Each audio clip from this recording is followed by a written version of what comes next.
Okay guys, so today I'm just gonna go ahead and remove this vinyl piece I put here.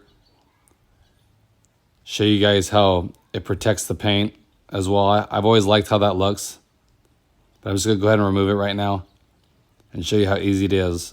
Now again, I'm not gonna use heat on this, just to show you you don't need to bring out any tools. Just get your nail under the corner here. And they should come off in one piece because this is pretty strong vinyl. Hardest thing is getting this started here.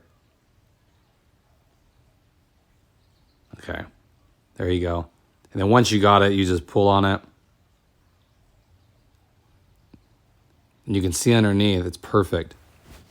So again, I always stress this. What I like about this is it protects from rock chips. If you don't have this, you're gonna get chips down there for sure. This does a great job of protecting that. You know, if you didn't want to run black, what I would do is get a piece of clear and you could run it, especially on that front piece, because it definitely is gonna get chipped up being low like that. And the paint's not the strongest in this car either. So it's an easy way to protect it. You know, like I said, that piece is perfect. And I actually have chips around the edges of it where it wasn't. So it definitely helps.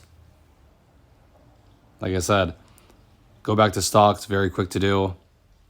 And in the meantime, when you're taking this stuff off, your car is more protected than it would have been without it. So nice little subtle change you can do and also protect your car at the same time. I've always been a fan of that stuff.